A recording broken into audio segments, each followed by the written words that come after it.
Alrighty, so welcome to Dreadnought Redux Part 45. So I am Rich, this is RMX Models, my YouTube channel, and yeah, so as you probably see out the corner of that, this guy is now empty, because I got all the little things inside pretty well done. And at the end of this video, I'll show them to you all laid out, and a little new toy I got, and yeah, this video is going to be really just about adding those final touches and getting everything all nice and good to go. With that said, let's go ahead and finish this interior. Alright, and along with the new music, I've also got myself a new phone, which I'll probably talk about more in the next video series. Anyway, so outside of that, what I'm doing is I'm painting the walls of where the refrigerator is going to be white.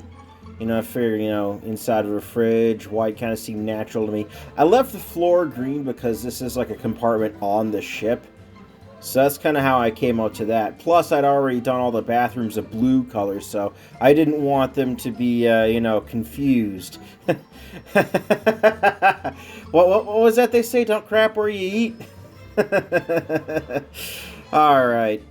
So, I'm sure I'll hit that little white splotch on the, yep, in one of the rooms right there, and then, of course, paint over a bit of the overpainting. So, yeah. And again, keep painting, and then try to paint back over things. Alright, and then I actually take some of these metal pieces I made here. In this case, what I made is they're standing for refrigeration machinery. I paint a couple of the pipes up white just to give, you know, some differentiation of the color. And then I put it in place, which is nice. That adds that, and then I add in the stairs. And I guess then I move a few things around. Been a while since I did all this, because I'm, you know, doing once every 2 weeks. Okay, here what I'm doing is, while I'm keeping the various shelving bits on the card I painted them on, what I'm also doing is I'm actually painting some of their, you know, kind of weathering slash, you know, finishing, I guess, techniques, as it were. You know, giving them a little ink wash, and then maybe I do some dry brushing on them as well, just to try to accentuate the details. And then I glue them in place, again using that higher tack super glue. And there's the dry brushing, yep. So, in case you didn't know, dry brushing is when you put some paint in the brush, and you mostly, but not all the way, wipe it off. So it takes a bit of effort to get paint onto whatever you're painting, but it hits all the raised points. And it hits that pretty easy, and that's kind of helpful for, you know, quick highlights. And, yep, again, doing more gluing, more stuff. And I think at about this moment, or actually in a couple of seconds, I'm going to have a realization that I'm going to share with y'all. And it's right about when I put the ladder into this thing, because it's going to have to go through a couple of compartments. And the laughing should start right about... Dun, dun, dun, waiting for the music. No, I guess you got to paint the ladder up first. I don't use primer. And here's where the laughter starts. Alright, as I try to zoom, I hope this is zoomed out. I think it is. Hooray, it is. Okay. Hold up. Okay, so I know this is like over 100 years ago that they made this thing and planned it and all that, so, you know, they were kind of victims of their time. Alright, so when I just put that ladder in, on this plan here, it says Thing 45. What is Thing 45? Vegetable room. Refrigeration chambers. The way I see it, if they wanted to keep their veggies fresh, they'd have probably froze them for long trips. So this is probably a giant freezer. A ladder. In a freezer. Where the ice forms. In a high-traffic area with access to a humid environment. I'm sorry. Oh my god. I know what was wrong with your ships there, Admiral Beatty. They were frickin' death traps. Submarine mine stores right next to the gut where the part of the ramming bow. Ladders in the freezers. Oh, boy. Oh, I'm sorry. What else? I guess we could make some quips about these things being right next to essentially giant ovens. Oh, wait, yeah. Coal bunkers that had a habit of having fires in them right next to munition stores. That was another one.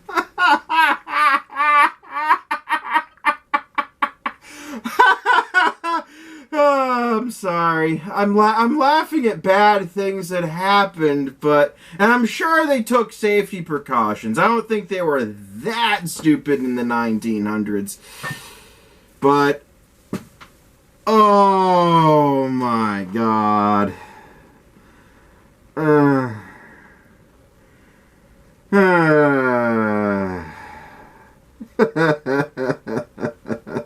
sorry.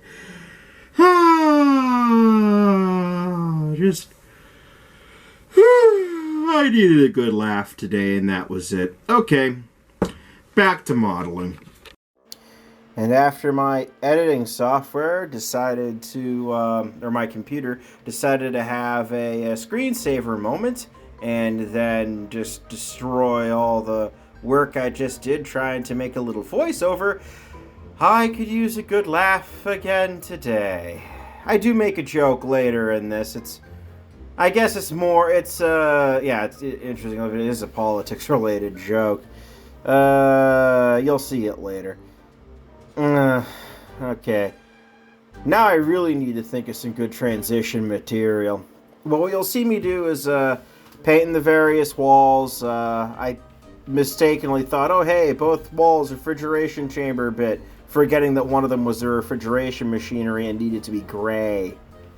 But, and then I go paint some doors. I do a lot of painting to even out the painting, or at least the coats of paint, so the colors are reasonably good.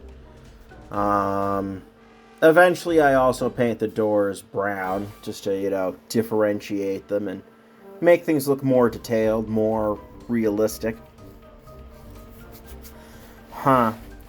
That's, I guess, one of the big things with, whatchamahoots.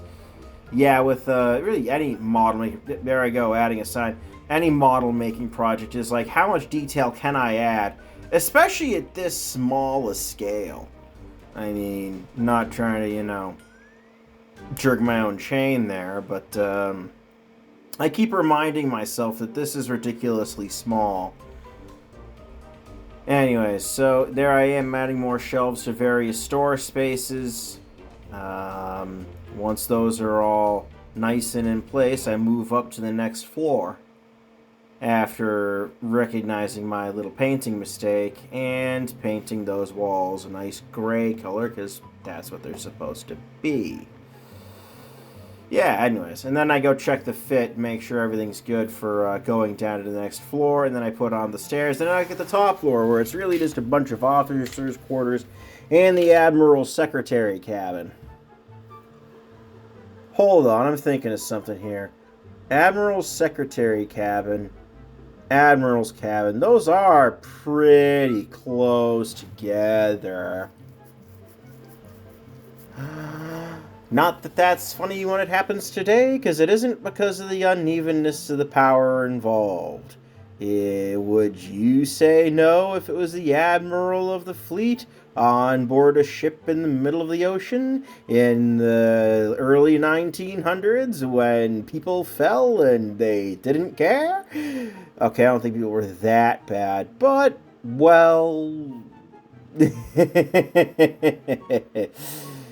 Yeah, I don't think anybody would. Although I'm pretty sure that they actually were all guy officers, so... Not that that would change anything.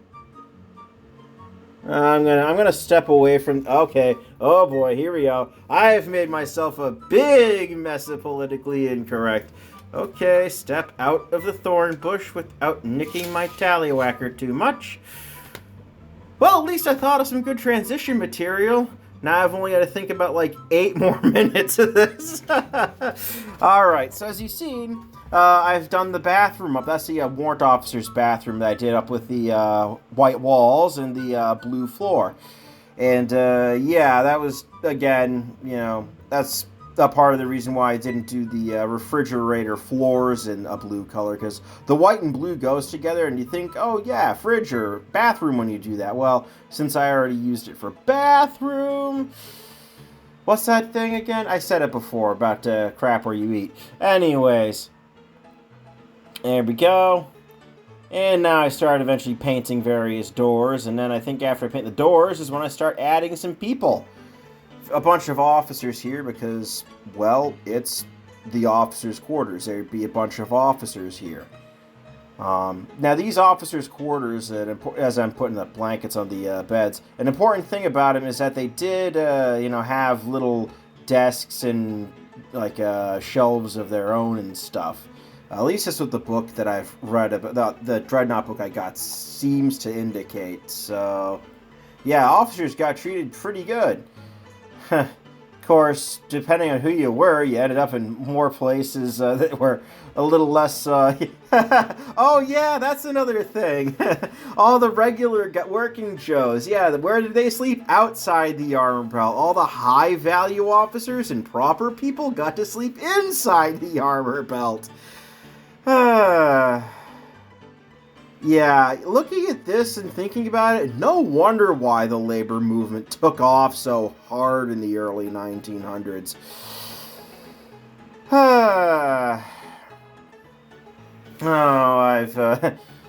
Okay, now I'm really adding my politics in this video. Oh, well.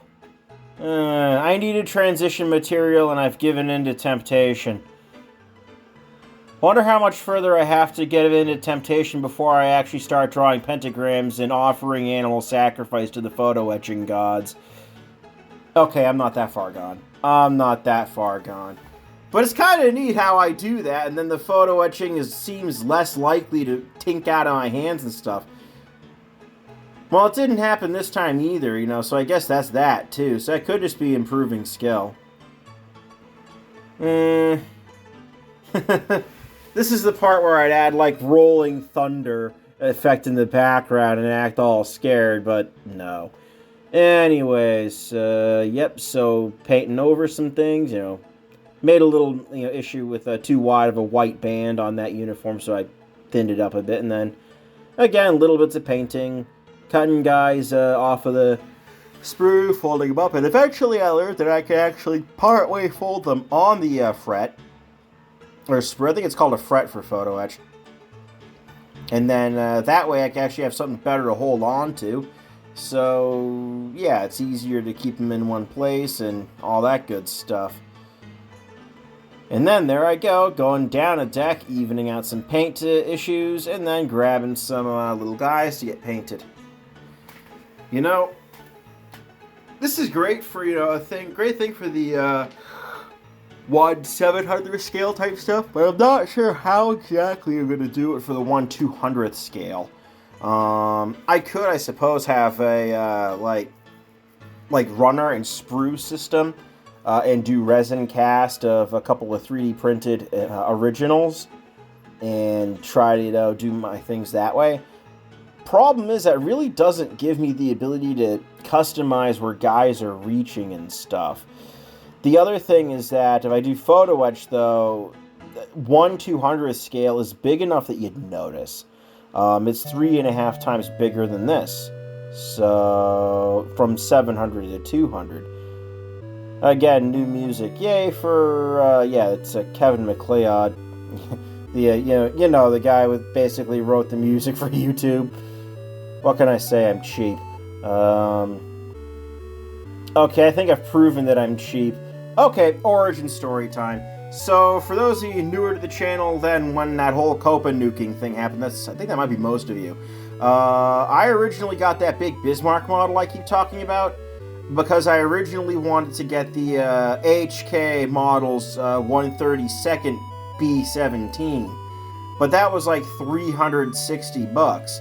and that was the sale price at my local hobby shop. But the Bismarck, which was 1, bigger, 2, had more pieces, and 3, I don't know why, I just have like a thing for big battleships, was on sale for like $240. So I was like, yeah, I'm going to get the cheaper battleship. And then they gave me 1 detail kit. I'm hoping to be able to get the other detail kit, which will be good. So yeah, I figured, okay, let's do the Bismarck. And then for the crazy idea that happened to add an interior to these boats, that came after I did the Halifax bomber, which was, again, before Copa, so it's gone now. But, yeah, what I did is I did the Halifax, so I figured I want to really make this thing awesome. And a way I thought to do that was, hey, let's add an inside to these planes. These planes had insides. And so that's what I did. I added an interior to it. And then I'm like, that's the thing we're going to do to really, just be extreme. And so I decided, let's add an interior to the Bismarck. And well, the rest was history. Eventually finding a different, smaller model from a other manufacturer. That was the Dreadnought. But, sorry, a different model, same manufacturer. Which is kind of important because, if there's something weird about Trumpeter plastics or something, I'm gonna want to know, and what better way than to paint another one of their models first. It's really funny, though, because all of this stuff is scratch built, so I have no real experience with painting Trumpeter stuff yet, technically. Gotta love scratch building. I think my skills of this have improved at least a little bit. I've definitely thought of some better techniques I'd like to try in the future. Yeah, anyways, there I go once again, holding one of them photo frets, and painting a guy while he's on the thing just to make my life easier. Yep. Getting close to the part where I actually, once again, go to normal speed and show something. But that's a little ways yet. Yeah, we're probably about, I'm going to say maybe a minute, a little less. Yep. So, again, lots of painting of little guys and snipping them off of their frets after I've painted them up and putting in places.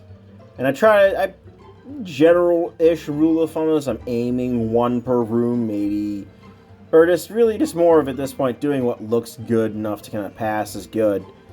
So, that is a guy in a couple rooms, and a guy on the ladder, because, well, what would my channel be without blatant OSHA violations? I'm not even sure how much I violate OSHA in this channel.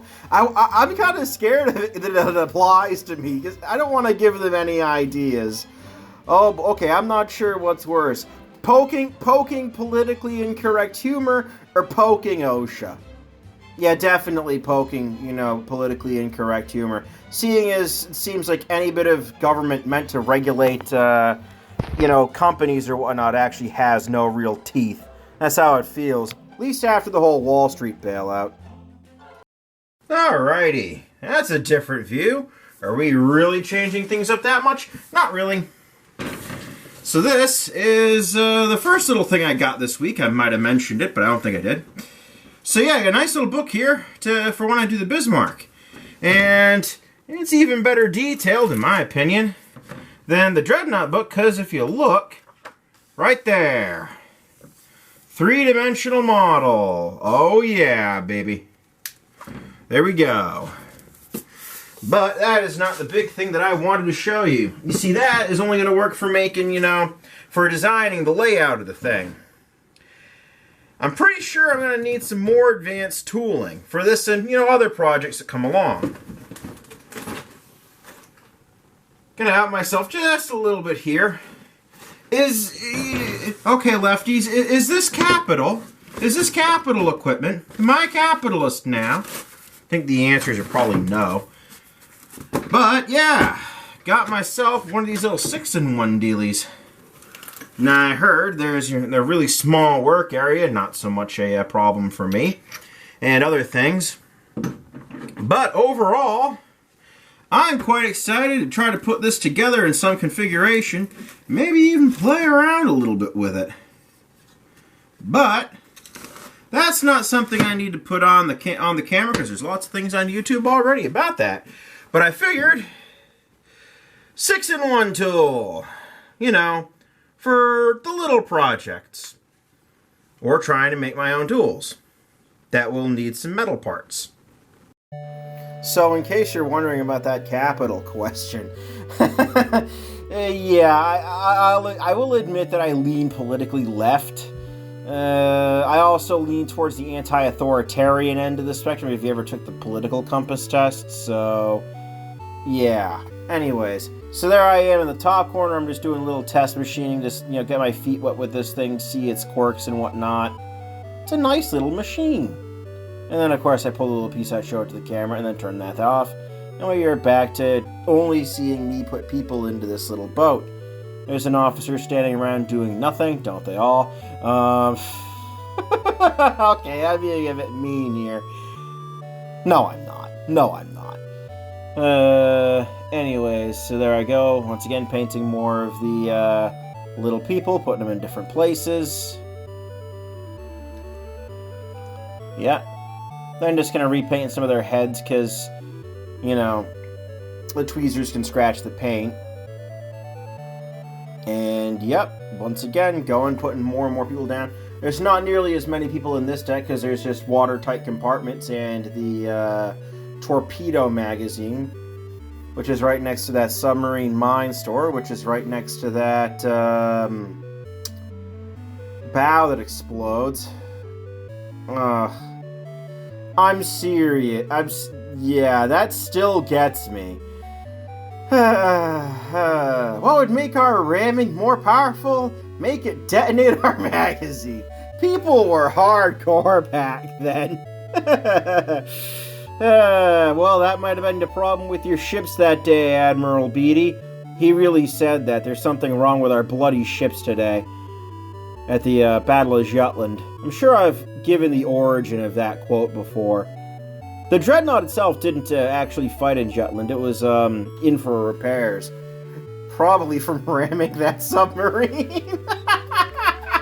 The things they don't tell you in history. I wouldn't be surprised if the thing actually did blow up, now that I think about it. I don't think it did, but, you know, just...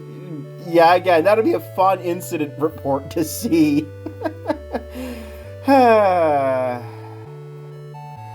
Anyways, there I go, filling up the last bits of this, again, these stores. There's like a bread and spirit room in the bottom there. And there's also the, that submarine mine store that I mentioned. I'm sorry, I look at these things and I think Death Trap, and I'm sure they made them as well as they could, but... Death Trap. Alrighty. So I hope you all enjoyed the new music, the slight tweak of humor, and the extended length of this video. Next video, before I end this one, is probably going to be a bit more of me making little tweaks to the shop, and I probably mentioned that at the end here, and doing a bit of a spring cleaning, I guess, which I will repeat in like just a moment. Alright, so hey, if you made it this far, you're amazing, thank you very much, and I will go ahead and give you all a nice fancy outro. Alrighty, so that's just about this whole affair done, isn't it? As you can see, there is this latest compartment going all the way up there. Try to keep it lined up. Now, unlike my usual trick where I'll go ahead and upload this to Reddit and then, you know, Imgur and all that fun stuff, I'm going to wait until I finish the superstructure that's hiding in here. That'll be a little bit. But the way I figure, you know, a last photo before doing the hole outside would be pretty cool. But it is come along. So, you might have briefly seen, I got a new toy. Finally, this thing came in. This is that 6-in-1 tool. It'll be nice, useful for, you know, machining my own little tools and stuff. That's why I got it. So, yeah. But other than that, the other thing to do now is because I got that well cleaned up. I got this thing is to maybe, what'll be coming up next week is a little bit of rethinking how I do my organization. You know, try to clean things up a little bit. It's spring. It's time for some spring cleaning, right? And with that thought, well... thank you very much for watching this video, if you still have, and, yeah, more proof of my need to clean up, huh? Alright, and, I'm Rich, this is RMX Models. Thanks for watching, and I guess it's time for the YouTube dance. Like, share, subscribe, hooray! Hey, peace out.